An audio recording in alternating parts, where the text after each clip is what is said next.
안녕하세요, 여러분.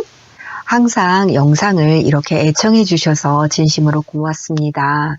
여러분은 저에게 진정한 스승입니다. 여러분들 덕분에 제가 교육자로서 무엇을 어떻게 가르쳐야 할지 진심으로 고민해보고 성찰해보는 기회가 되었고요. 여러분들을 위한 영상을 준비하면서 하나하나 무엇이 더 중요한 것인지를 생각해보게 되는 계기가 되었습니다. 만일 누군가가 저에게 딱 1시간을 주고 그리고 어떤 주제로든 누군가를 교육할 기회가 주어진다면 당신은 무엇을 주제로 교육을 하기를 바랍니까? 라고 질문하신다면 저는 오늘의 주제를 꼭 선택할 것입니다. 그만큼 제가 사람을 교육함에 있어서 가장 중요한 부분이라고 생각한다는 의미인데요. 그 주제가 무엇일지 여러분 궁금하시죠? 네, 그것은 바로 감사의 모델이 되자입니다. 제가 교육을 하면서 늘 내가 가르치는 것, 이것이 얼마나 의미 있는 것일까라는 부분에 대해서 생각해 보게 된 계기가 있습니다.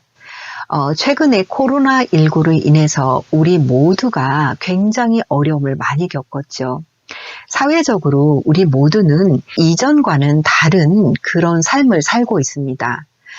이 과정에서 분명히 어려움은 많이 있지만 코로나 덕분에 우리의 삶을 되돌아보게 되었죠.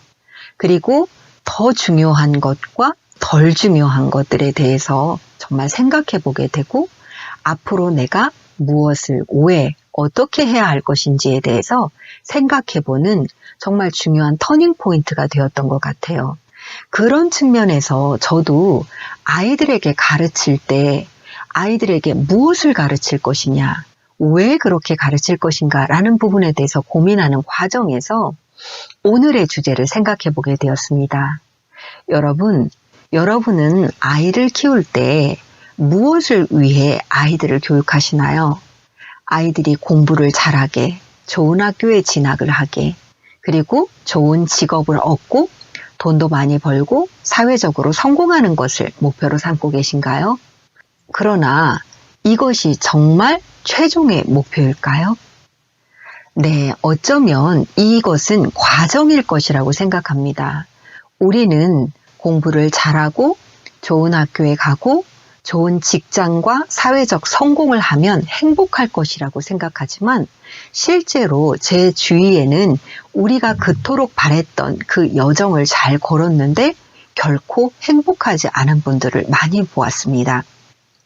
이 얘기는 우리가 설령 그것을 도달한다 할지라도 그것은 좋은 교육의 결과라고 볼 수 없다는 거죠. 어쩌면 우리가 더 중요하게 여겨야 하는 것은 우리 아이들이 하루하루를 살아가면서 자기 스스로에 대한 고마움, 그리고 나의 가족, 나의 부모, 그리고 내 주위에 있는 사람들, 친구들, 함께하는 동료들에 대해서 진심으로 감사하고 그들과 함께 행복을 만들어가는 인생이 될 때 그것이 진짜 성공한 인생이 아닐까 싶습니다. 영재교육 주임교수로서 저는 누구보다 아이들에게 좋은 재능을 찾고 그 재능을 꽃피우는 것에 대해서 많은 연구를 해왔습니다. 그런데 아이들이 진짜로 재능을 찾고 꽃피우고 나서 그 재능이 꽃을 피운다는 의미는 사람들 사이에서 그것이 의미 있게 쓰여진다는 것이고 이 의미 있게 쓰여지기 위해서는 이 아이가 걸어가야 하는 여정에서 반드시 마음속에 겸비가 되어야 하는 것들이 있더라는 거죠. 예를 들어서 제가 말씀드렸던 사회적으로 성공했던 분이 한 번은 그런 얘기를 하시더라고요. 나는 남들이 부러워하는 위치에 와 있지만 결코 나는 행복한 사람이 아니다. 늘 불안하시대요. 늘 걱정이 많이 되고 이 자리를 지킬 수 있을까? 후배가 내 자리를 차지할까?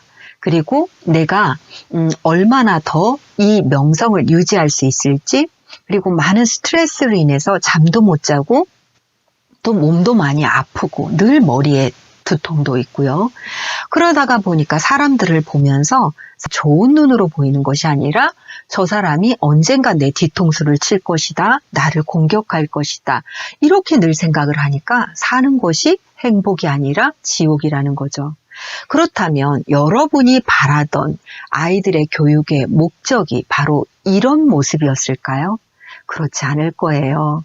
그래서 제가 앞으로 아이들의 재능을 찾고 잘 교육해가는 그런 비법에 대해서도 말씀을 드리겠지만, 우리가 사람책 모델학교를 중심으로 함께 만나면서 그 어떤 것보다 기초의 토대가 되어야 하는 것은 아이들이 건강하게 자신을 받아들이고 또 타인을 존중하고 함께 행복한 우리의 삶을 만들어가는 그런 인생을 살아가게 하기 위해서 그 어떤 것보다 아이들에게 가르쳐야 할 부분이 감사하는 마음이라는 거죠.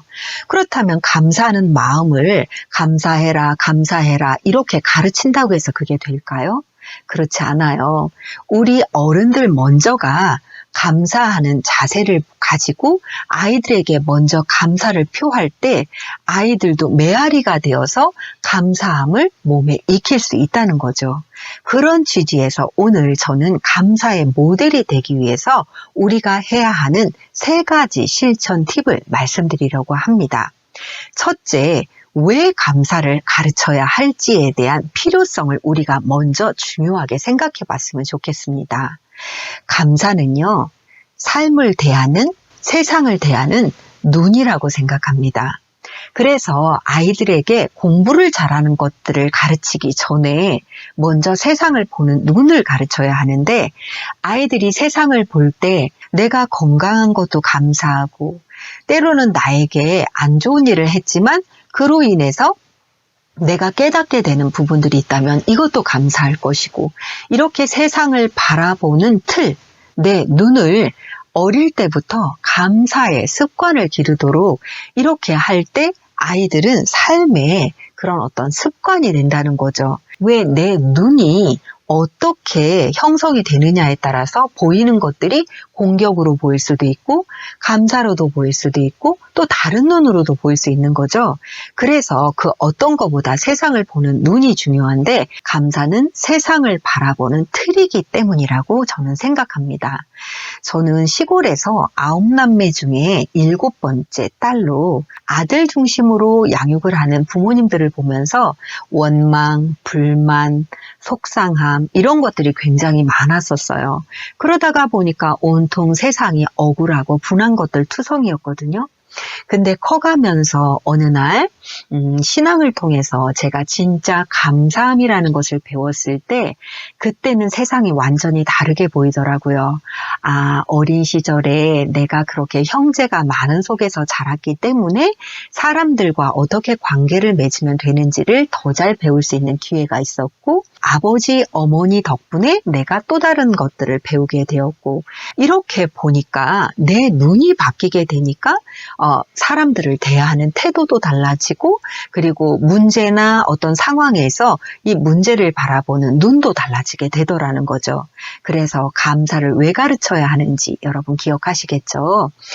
그럼 2번째로는 어떻게 감사할 것인지, 어떻게 감사의 모델이 될 것인지에 대해서 생각해 보죠. 감사는 감사해야지 이런 것이 아니라 호흡처럼 일상에서 이루어져야 하는 것 같아요. 그러려고 하니까 내가 먼저 습관이 돼야 되는데, 우리는 나도 모르는 사이에 사실상 감사가 체질이 되어 있지 않아요. 저를 비롯해 여러분들도 아마 그러실 거예요. 그래서 우리가 노트 한 권을 준비하기로 해요. 무지 노트에다가 하루하루 오늘의 감사거리를 써보는 거죠. 오늘 따뜻한 밥을 먹을 수 있어서 감사했고, 커피 한 잔을 할 수 있어서 감사했고, 내가 일할 수 있는 것이 있어서 감사했고, 내 아이들이 있어서 감사하고, 그리고 뭔가를 할 수 있어서 감사하고, 이렇게 소소한 것부터 이렇게 감사를 적고, 아이들에게도 네가 이렇게 나에게 와줘서 고맙고, 오늘 네가 뭐뭐뭐를 하면서 이런 과정에서 너로 인해서 이런 것들을 볼 수 있어서 너무 기뻤고 감사했고 하면서 아주 작은 것부터 적어보고 아이들에게 그것을 표현해 보기로 해요. 진심으로 아이들을 안아주고 정말 너로 인해서 정말 이렇게 감사하다라는 것들을 표현할 때 아이들은 아마 그 어떤 말보다도 나로 인해서 이렇게 감사하다라는 부모님, 선생님을 만나보면서 아이들의 마음은 따뜻한 온기로 가득해질 것 같아요. 그래서 어떻게 감사해야 되냐? 우리는 애써 감사한 것들을 찾아보고 그리고 그것을 적어보고 입술로 표현해보고 이것이 우리가 감사를 실천하는 방법이 될 것 같습니다. 세 번째, 그래서 지금부터 우리 무엇을 할까요? 네, 매일매일의 감사를 실천해 보는데요. 어떤 형식이나 이런 거 중요하지 않습니다. 그러나 매일매일 내가 매 순간 감사거리를 찾아낸다. 그리고 감사거리를 적어본다. 감사거리를 말로 표현해본다. 이것을 실천해보면 정말 중요한 변화가 일어날 거라는 거죠. 여러분, 2월은 졸업도 하고 학년이 올라가고 이전에 아이를 지도해 주셨던 선생님이 바뀌고 또 아이들의 친구들이 바뀝니다.